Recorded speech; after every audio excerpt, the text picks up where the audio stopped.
Welcome to the richness of our lives. I'm Mary Scott, and this is where we celebrate the wisdom, courage, and stories that shape us.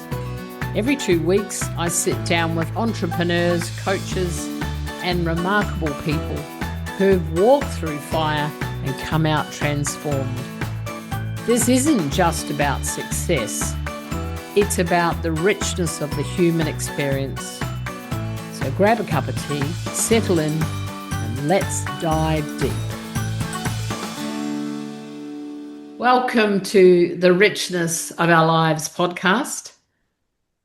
And thanks for listening. And I'm your host, Mary Scott. And today, our guest is in New Zealand.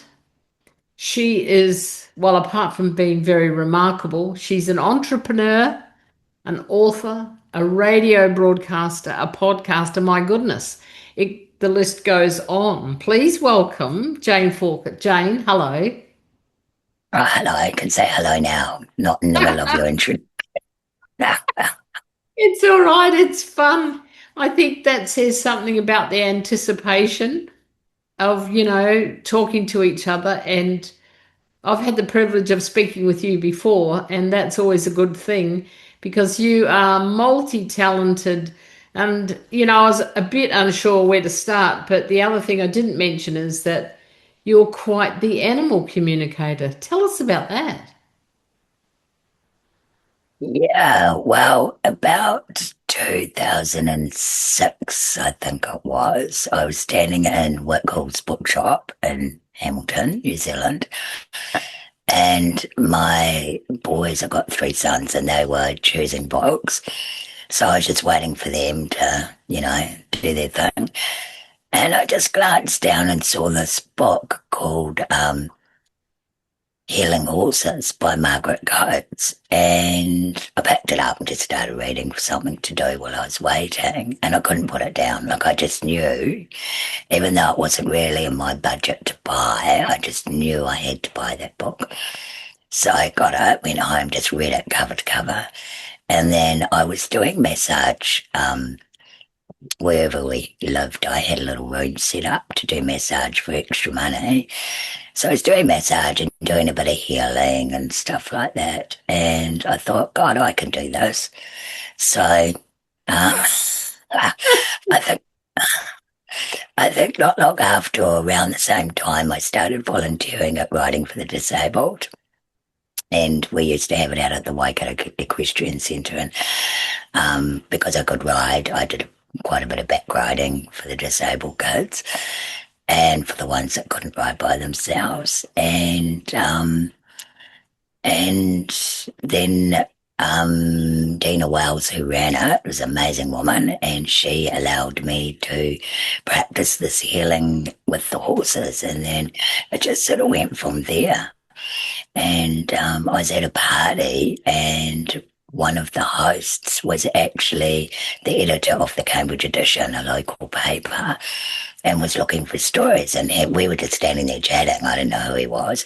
And he said, "Oh, what are you doing?" I said, "Oh, I've just started doing this animal communication." And he was like, "Oh," so he sent uh, um, a woman to interview and take some photos round to Dina's place, and worked with one of her eventers. And so I had this article in the local paper, one of the local papers, and yeah, and it just took off, and I got lots of phone calls to say, "Can you come and work with my horse?" And so I would, and it just sort of evolved from there, Wow. And really. what's your biggest win with working with the horses?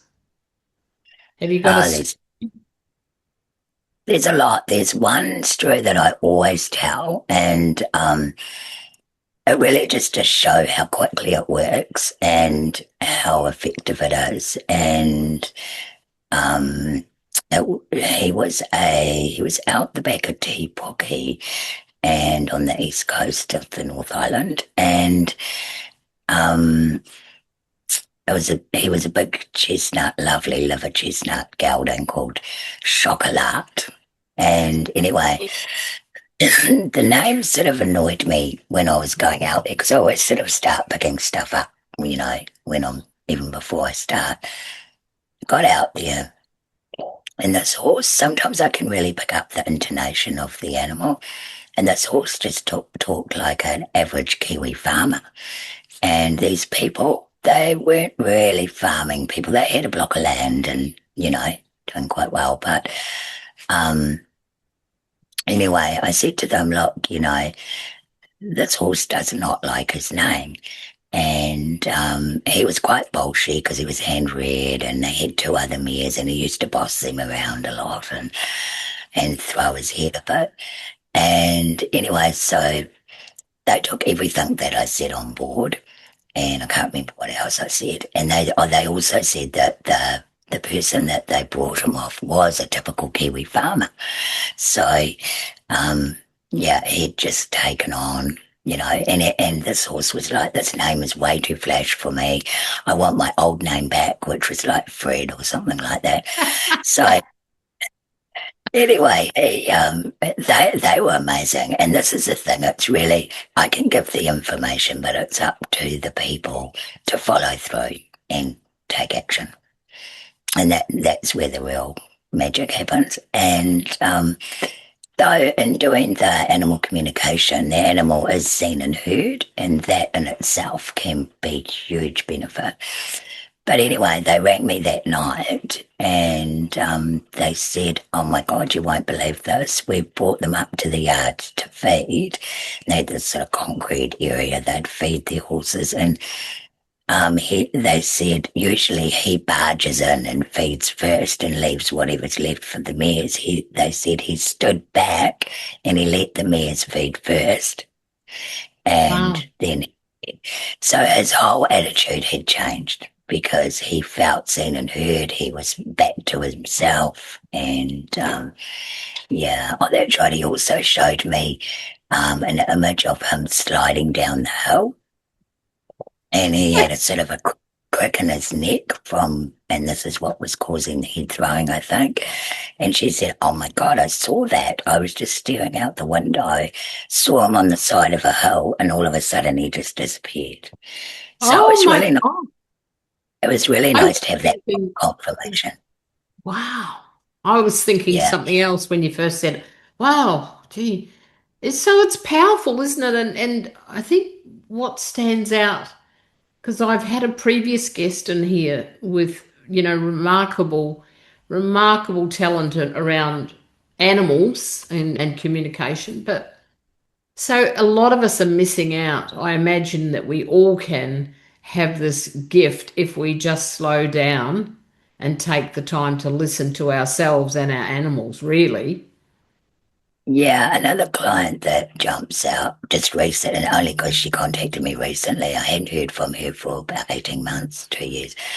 And she'd actually done my 6 week animal communication course, which I offer. And it's 1 hour once a week, one on one. And so you get a lot of me reading for you with your animals. And this woman had she lives in England, in the UK, I think Manchester, and she had like 10 cats, 5 inside and 5 outside. She was just like, but there was this one cat that lived on the third floor of her house and wouldn't come down. And she was quite distraught about it because she wanted a better connection with him and more of a bond. And she just couldn't make it happen. And then after the course and after communicating with him and seeing what he needed, and giving him what he needed verbally and, you know, physically. They just had a really close relationship and he'd come and jump on her knee. He didn't live up there anymore. He came down and he'd jump on her knee and annoy her when she was on the computer. And he actually got run over about a month ago and she contacted me and she said, I'm so glad I did your course because I had 2 years of knowing Oh, him for that, for the cat that I knew he was, but just couldn't quite get there without just a little bit of insight. yes. Wow. Gosh, that's Yeah. interesting, isn't it? And oh dear, I sort of Yeah. just caught my breath there a minute. It's quite interesting what animals teach us. I know I've got two standard poodles, and they've been nudging me a bit to go for a walk today. It always amazes me, Jane, how they always know what time it is way before I do. If you notice that, and not just about food, about what I do and all of that. They know sometimes what's happening, and it's hilarious because I talk to them, as if they're humans, and they contribute here just for their love and all of that that goes on. And some people, that lady with 10 cats, my gosh, she must have a lot of love, because you need a lot of love with 10 cats, don't you? Yeah, they're all different people. I think we worked with all of them actually over because it's call it a 6 week course, but there's an extra one to do a completion at the end. So over that, time we worked with all of them. And yeah, they're totally different personalities. Same with chickens. I've worked with someone's chickens that they just adopted, or they bought a property and the chickens live with the property. And they were You know. so hard case. The chickens were just so hard case. But that time thing you were talking about, I've got I've had my son's sausage dog in my care for about 4 years now, probably longer than what he had. Sizzler, his name is, and anyway, we went out for a walk because Danny hadn't been overly well the day before. So I said to him, look, don't worry, we'll only go for 20 minutes and then we'll come home. So he was good with that. So off we trotted. And he's a bit like a horse, he's, oh my God, on the way out and then on the way back, whizzes home. But anyway, I think he was still a little bit under the weather. And we got down to the river, and I was living in Hamilton at the time, got down to the river, and I realised it was going to be more like 30 minutes. And I said to him, look, really sorry, it's going to be more like 30 minutes, but don't worry, we'll head home now. We got up onto the footpath, we're going along the footpath home, and then I realised, and I said to him, that's right, I said to him, 10:45, we'll be home at 10:45. And we're walking along, and I realised, oh God, it's going to be more like 11 o'clock by the time we get home. But I won't say anything. Not going to say anything. He won't know. Anyway, 10:45 on the dot, because I looked at my phone. He sat down on the footpath and he would not move. And he hardly ever does that. And I couldn't even drag him. And I had to pick him up and carry him the rest of the way home. It was uncanny. I work with animals all the time, and that surprised me. Yeah, that's very interesting, isn't it? And you know, you've certainly got a gift, and you've got quite a deep spiritual gift for helping people with their houses. I'm doing a segue in because I think that if I was talking to you maybe 10 or 15 years ago, it may not have even been something we talked about, but it's so prevalent these days in people's houses, and they don't know that they have a spirit world sometimes that's alive and well. Tell us a little bit about that, if you would. Yeah, I mean, we all get that feeling. We've all got the ability to talk to our dead loved ones. My mate Calvin Cruikshank, who's in New Zealand, he's talked to dead people for ages. He was on a program called Sensing Murder, and he's just done a program, completed the first series. Actually, no, he's completed the second one, but it hasn't aired yet, on YouTube, called Voices from the Grave.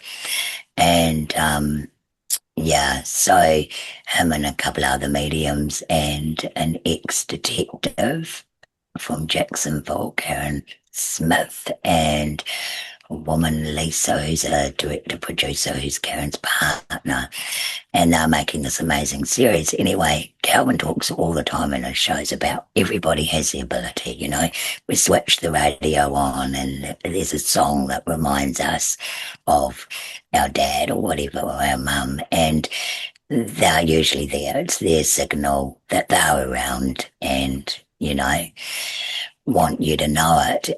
But then and that's the lovely side of it. But there's that flip side where there was one house clearing I did where the baby was um, quite often she'd be held over someone's shoulder in the kitchen, and all of a sudden she'd get a fright and start screaming.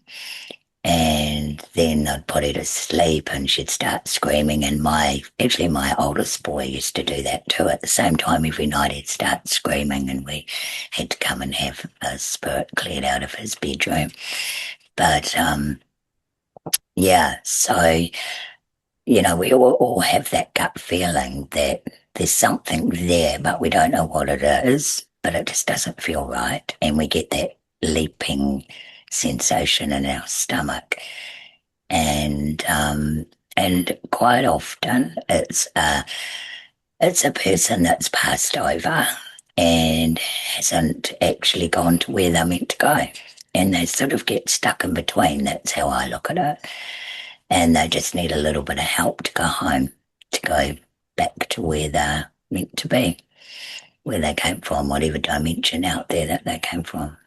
Yeah, that's good, isn't it? And I think the more we talk about it, the more permission people have then to not jump into fear about it and to actually just start listening, and they'll know what to do. And there's plenty of people like yourself around that can help people. But, it's all about awareness, isn't it? You've got to have awareness, and it all starts with ourselves.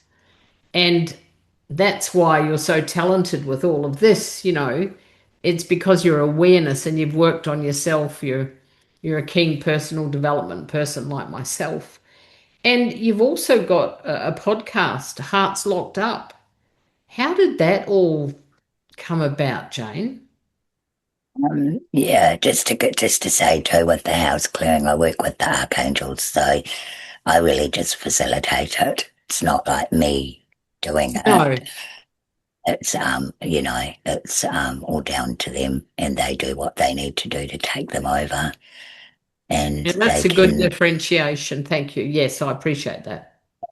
yeah, and they can work with some really tricky souls and some very hurt and deeply rooted in their own shit, so to speak. You know that Yes. in life, but also in death, and they're able just to be very gentle with them, and it's you can feel the release when they go. It's quite emotional, especially for Yeah. the ones that are really stuck and really in pain. Like, I'll just quickly tell that story. I think I told you the other day about the priest in my friend's house that used to be an old church house. So it was a weird setup of a house, and in the small end room there was a priest there that was stuck really, and he used to scrub his skin with, you know, because he believed he'd sinned and trying to scrub himself clean. And I could see him looking very, you know, his skin was really rashy, and she'd been having trouble with her water, and she was about to spend a lot of money on a water filter because she believed that her water was off because every time she used her water, she got a rash on her hands or her body in the shower. And so after the archangels came in and they wrapped him in very soft bandages and passed him over. It was very interesting, and she never got a rash again from the Wow. water. That's right. I remember that story. And the water So was perfectly fine. yeah, it was completely fine, and so we just don't know, how they're affecting things. That's right. Yes. Yeah, that's great. And I think, like I said, it's good that we talk about it because it helps other people to actually just stop and listen to themselves rather than the fear of running out of the room or whatever. It's a Yeah, good stone. and also people that have a little bit of fear around it, but don't. You can be called nuts very easily, and people can. be quite derogatory because you know, they know because they have that fear. And the thing is, the real, I don't know if you want to call them demonic or whatever, but the ones that are very not very good, they feed on that fear. Yeah. That's what they Yeah, I've heard just, that. yeah, Mm. they want us to feel that. So um and it's very easy to do because it does feel very scary to be in houses with those sorts of entities. Yeah, Yeah. wow. Wow. But yeah, the podcast Hearts Locked Up, that came about because my middle son was arrested. That's why I've got his dog, about 4 years ago. And he was out on bail at the time because he'd been arrested before that. And a year before that, I think, about. For one operation he was sort of found to be on the periphery of, but it was a major worldwide operation, and there was sort of a leg of it in New Zealand, and the FBI had come over and there was about 35 arrests made around the Wow. place in one day, but because he had death threats, he was arrested first. And um, that's a long story, but yeah. And then so he was out on bail and da da da da, and I didn't realise, but he was still dealing. And then he got rearrested because him and his mate had their phones tapped, and basically they got all the evidence they needed. And yeah, so he's been on remand for about 3 years, but then he was that last case went to court. He was up on a lot more charges for that one. And I think he got 13 and a half years, but he only has to serve about a third of that. And so I think even, yeah, so he still hasn't been charged for the first one because it involves the FBI and the holding back on disclosure or some blooming thing. I'm not sure, but yeah. So actually, no, I think it's going to court this year. But anyway, he's up for probation in 2027, and I just realised as a mother what you go through when you have a child in prison, and there's not a lot of help. There's not a lot of support. There's nothing around really um, that I could find apart from some Facebook pages that help parents with inmates. It's basically just a matter of finding your own way, and that's dealing with prisons and the prison guards and visiting and video calls and phone calls. It's, yeah. And so I sort of thought, well, what could I do? And I think giving mothers of sons that are in prison a voice just to tell their story. They don't have to say anything about their son's convictions or anything like that. It's really just for them to tell their story and share what they've gone through. Wow. Mm. Wow. What's it like being a mum and your son's incarcerated? Well, he is. I mean, you say heart's locked up, which, just I want to do this. It's kind of like, gosh. But what's it like as a mum? What could you describe the feeling as if you can recall what that feeling was like? Yeah, it's still locked up, but we don't have so much contact now, which is a relief in some ways. But I still write to him.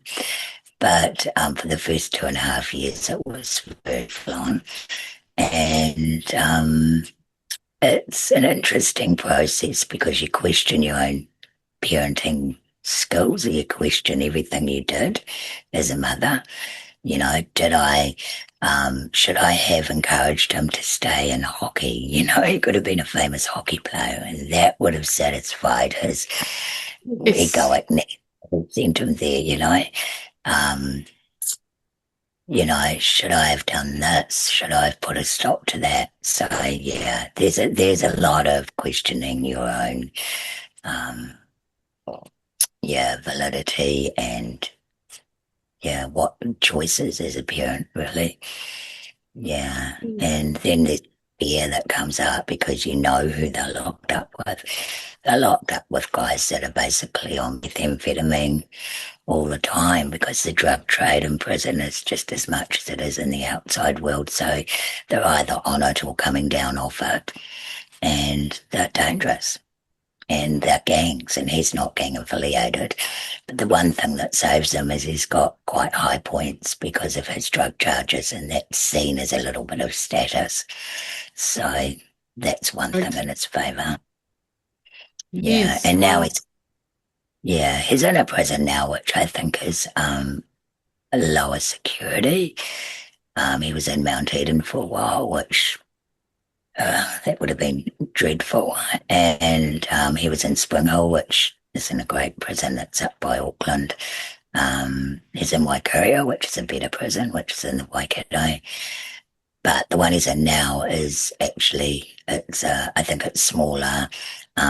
There's actually a lot of sort of midway child molesters in there. So it's one of those prisons that people have kept a bit safer in there. yes. Okay. How do you sustain yourself, Jane? How do you keep going with all of that? That's quite a lot. Yeah, it's been a while now, but to start with, it was like I remember sitting in the courtroom, um, and my oldest boy was dragged into it as well, and he's not like the middle one. He's very gentle and very kind, and um, yeah, just quite a soft person. But my oldest boy had asked him to post some parcels, and so his signature was in a notebook. And so he had some minor charges, luckily not for Class A, but just Class B and C. And but they searched his house for 3.5 hours and they took him in and questioned him and he spent a night in the cells. But luckily he got bail. He was the only one of the five arrested for that operation that got bail. And found him a good lawyer thanks to my son and daughter-in-law. And he basically just got home detention for 7 months and 6 months probation. So he was very lucky. But that morning, standing in the dock and sitting there watching them, one after the other, was very hard. And I was just in shock because I didn't expect that of Caleb, and I definitely didn't expect it of Jacob, my oldest. And then the police uh, used an excuse of giving me a key to Caleb's warehouse to get me down to the police station and ask, and basically it turned into a questioning session. Oh, And it was just taking advantage of my vulnerability at the time, which is what the police do when they want information. And so they asked me some questions which I answered. I had nothing to hide. I wasn't involved at all. And then I just went on a tangent because I'd been on a jury of a policeman that was the head of the Rotorua police station in the 80s. And he'd got down on up on 4 counts of stuffing up trials for these other three policemen that had raped this woman and raped her repeatedly. This was something that went on for a few years. And also another woman was involved. And I just went off on this tangent of the corruption, the foundation of the New Zealand police being so corrupt. And this poor detective was just sitting there, and I don't think she knew how to shut me up, but I was just off. And because I've been on the jury, which was 2.5 weeks long, I knew everything about it. yes. Uh, and yeah. And she said, "Oh, I didn't know that." And so I educated her a little bit, but I don't know if it was just a reaction to the shock or what, but yeah, it, yeah. So I think I was relieved at that moment that Jacob got bail, and I know that Caleb, being the sort of person he is, he can handle himself in prison quite well. Wow, Yeah. yes, that's a lot. And when you were talking about it, them being in the dock and you're their mother, I kind of was like, wow, it's a lot to take in, and I think sometimes shock freezes us, doesn't it? It's like you're just kind of stuck in the moment. And all kudos to you. You've got through some pretty tough times. And let's shift gears a little bit about your own health and your permanent tracheostomy. And I'm sure that our listeners will be wondering what that sexy voice is all about. So enlighten us a little bit and what's it like, because that's a permanent tracheostomy and you can't breathe and talk at the same time. It's quite a big deal. Here you are again showing your strength as the woman that you are. My gosh. What would you say about Mm. that? Yeah, I mean, it's just a part of me. It's a bit annoying at times, but yeah, it's basically, um, I was born not breathing, so had tubes up my nose into my lungs, put in an incubator, pulled out the tubes at 3 weeks old, whacked into theatre, put a tracheostomy tube in. Dad tells a story about sitting outside with Mum outside the theatre and the surgeon coming rushing out, waving the trachea, saying it's too big, it's too big, get a smaller one. And so yeah, so they obviously got a smaller one, got it in, and then I was in hospital for 6 months, or first 6 months of my life. Went home, was having a general anaesthetic every week to change the trachea, Oh and then dear, and you're just a little one.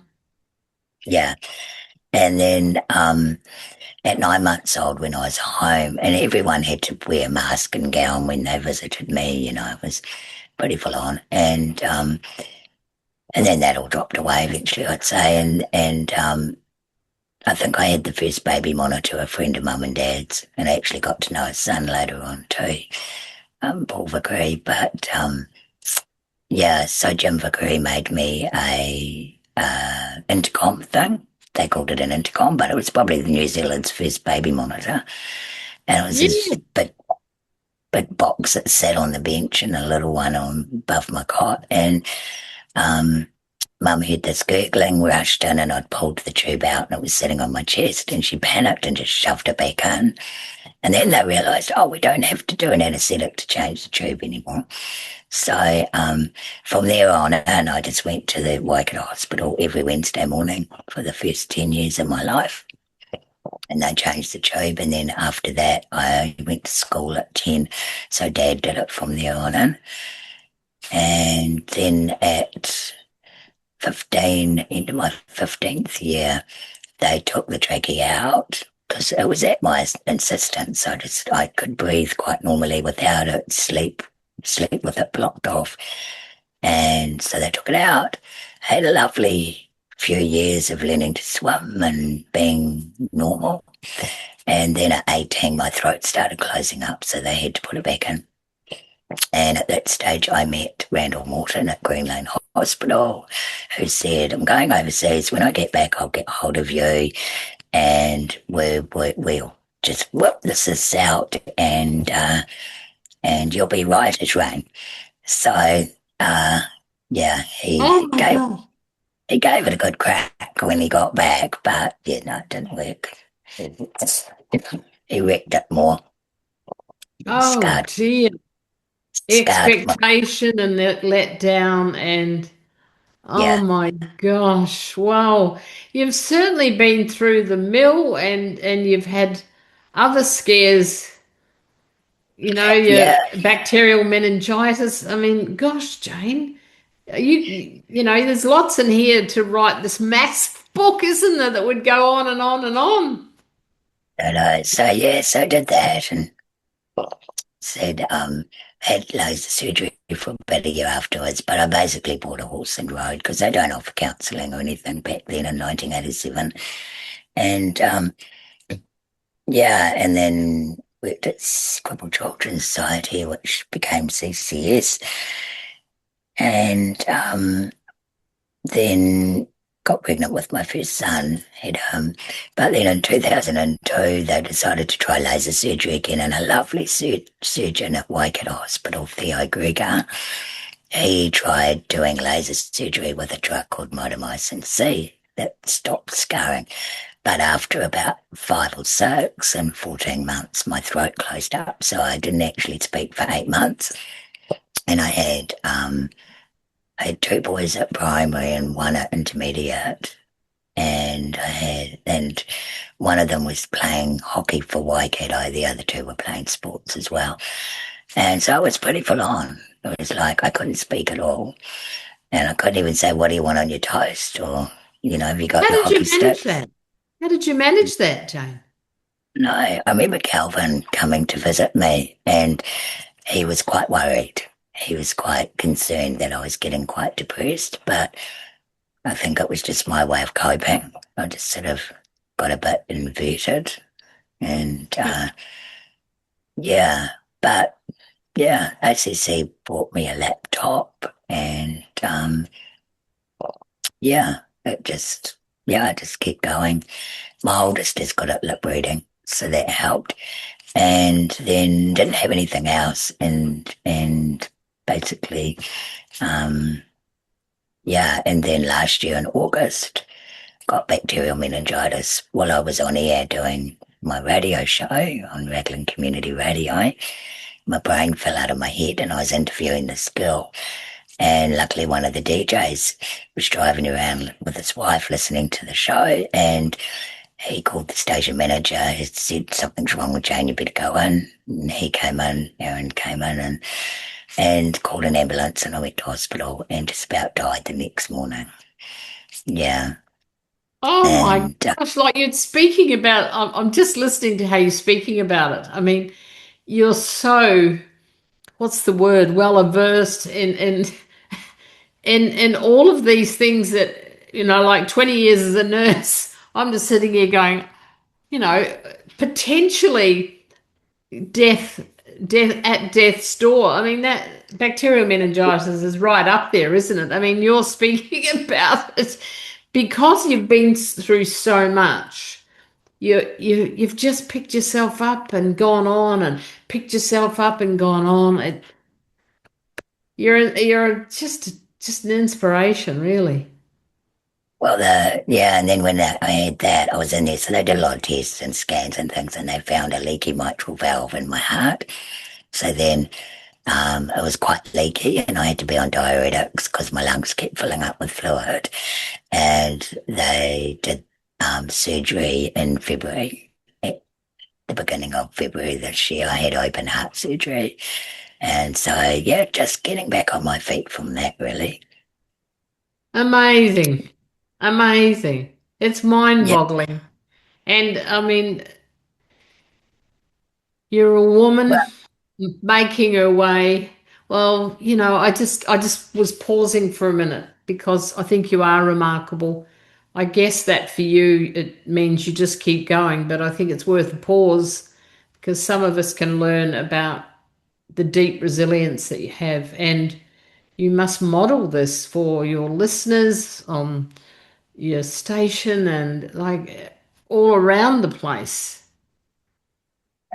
and I'm quite blatant, so a lot of people don't like me because I just speak the truth, and if people are lying or not keeping with values or stuff like that, then I just have them up about it. And here in New Zealand, we just like to lie down and take everything. And yeah, and if I see something in someone that um, needs to be highlighted, then yeah, I'll do it. And there are a few people around that at the moment I've just stepped back from, but in the past I've actually said, actually, this isn't on, and got slammed for it. And yeah, and I think that, it's, I think because I've done a bit of coaching with some good coaches, you get very used to being open to receiving information about yourself and you forget that other people aren't. I was laughing about, I just highlight it. I've never Thank you for joining us described on like the that. richness of our lives. Like, it's beautiful.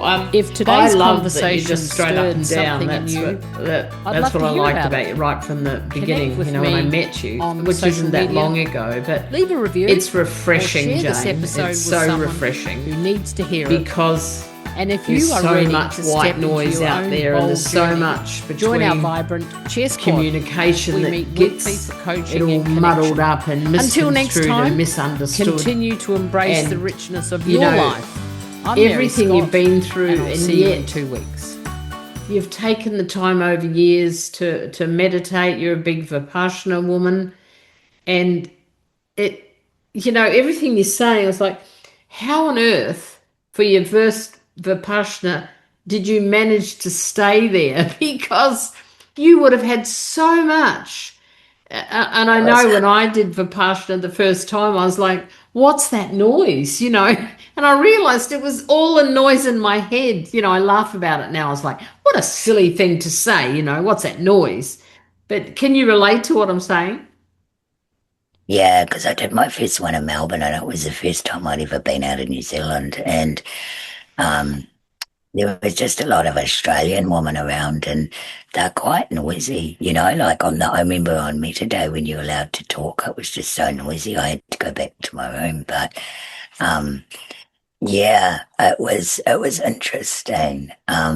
When I got there, um, the teachers called me up to their office, to their rooms, and sat me down and said, "Look, um, and I'd been on a train and a bus to get there, and then walked from the bus stop, so it's a bit of a trek to get there." And they said, "Look, we don't think you can do this because you need to just," they said, "Can you just breathe through your nose?" And I said, "Well, if I hold my finger over," and I didn't realize what you had to do. It was 3 days of anapana, which is observing the breath through your nose, and 3.5 really, and they said, "Look, we don't think you can do it." And I said, "Well, what if I just give it a go? And if you don't think I'm doing it properly, I'll go."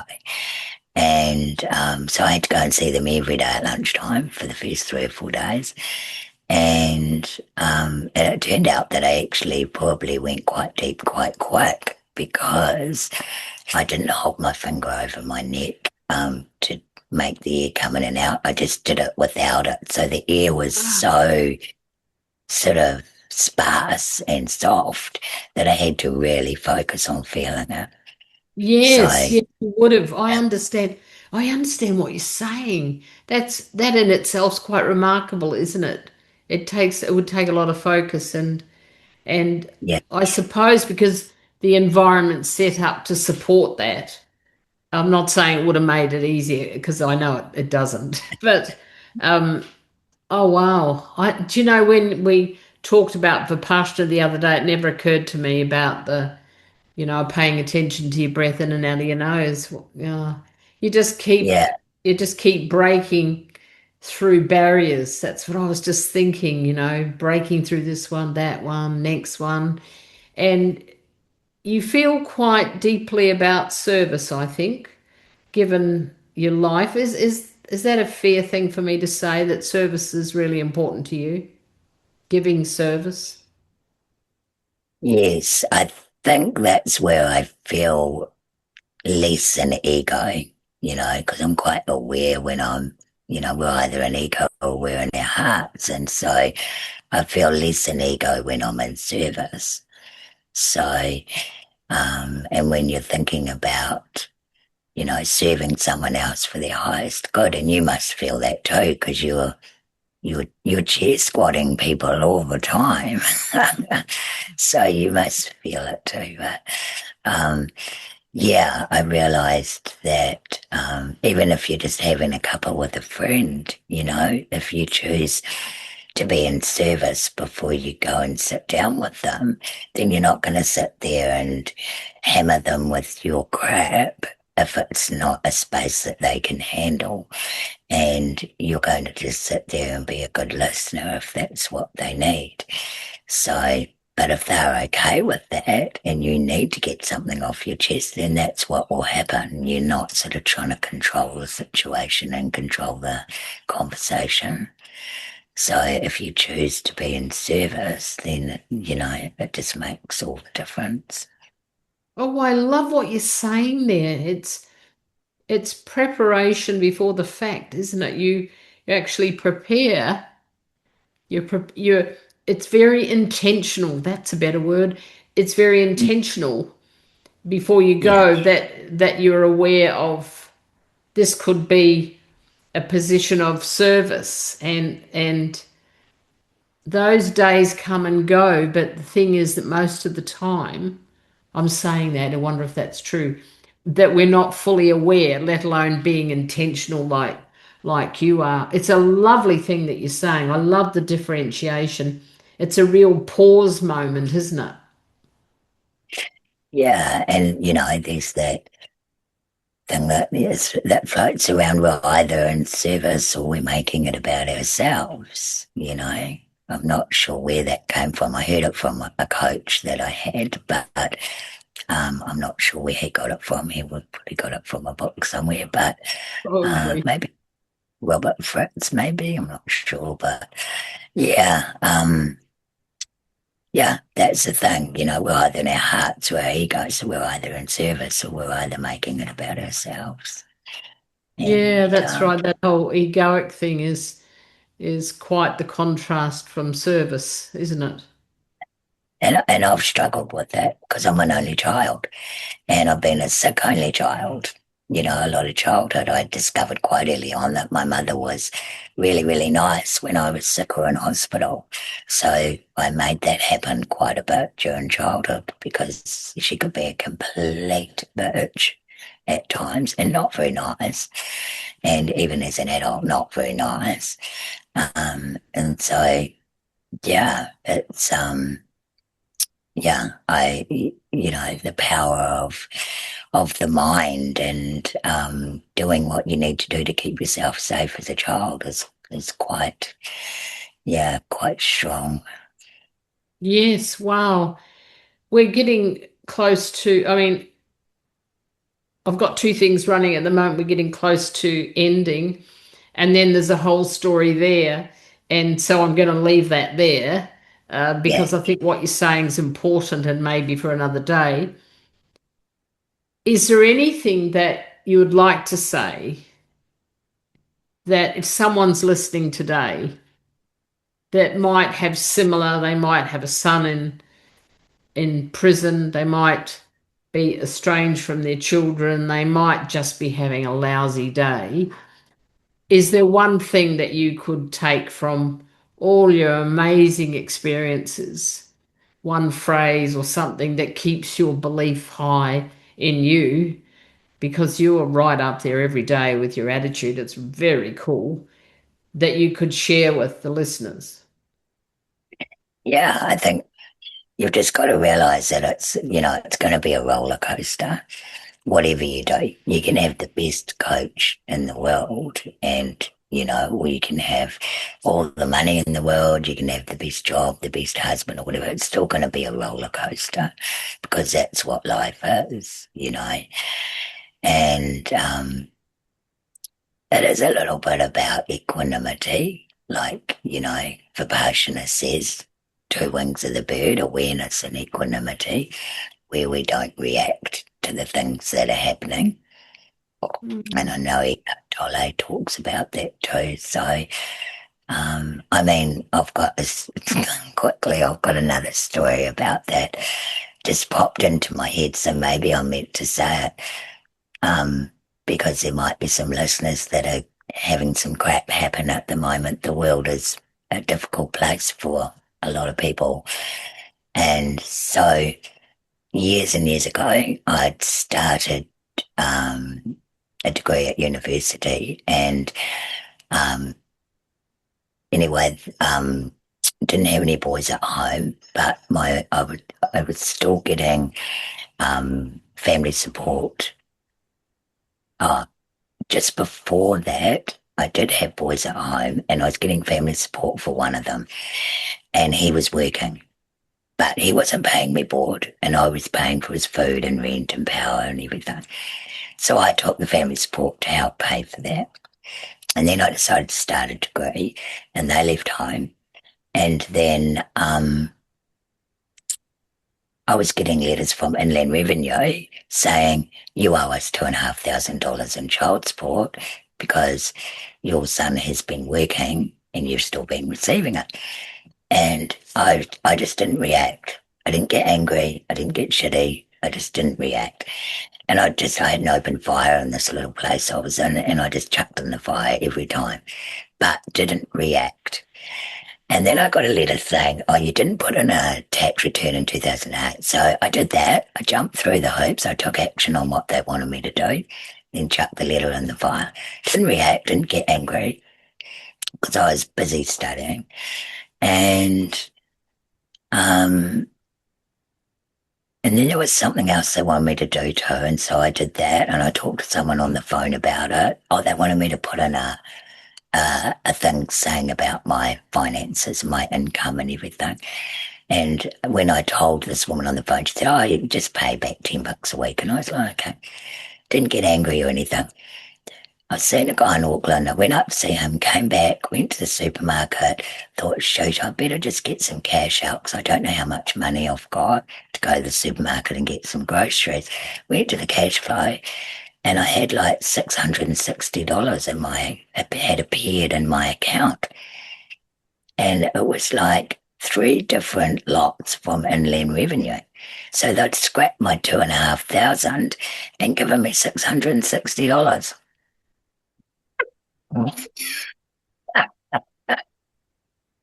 Oh, that's amazing. That is just a great story. That's a great story. What's the moral, Jane?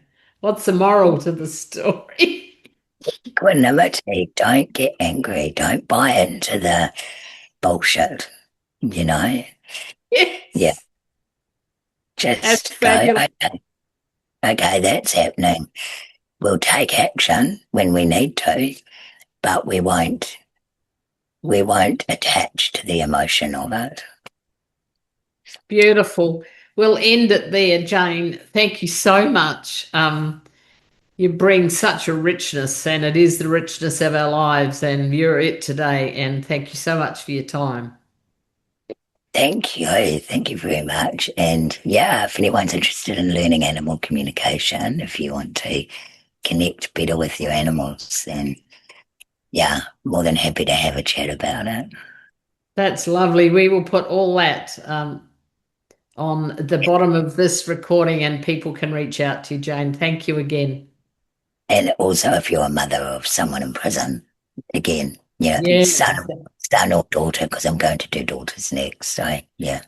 Oh, wow. Okay. I look forward to the next episode then. Yes. Now I'm back on my feet. It's all guns blazing. That's right. I love it. I love it. I love the fire you've got, Jane. Thank you. Thank you. Thank you so much, Mary, for having a chat and having me on your podcast. Yeah. You're so welcome. You're so welcome. It's just great. Thank you for joining us on the richness of our lives. If today's conversation stirred something in you, I'd love to hear about it. Connect with me on social media, leave a review, or share this episode with someone who needs to hear it. And if you are ready to step into your own bold journey, join our vibrant Cheer Squad. We meet weekly for coaching and connection. Until next time, continue to embrace the richness of your life. I'm Mary Scott, and I'll see you in 2 weeks.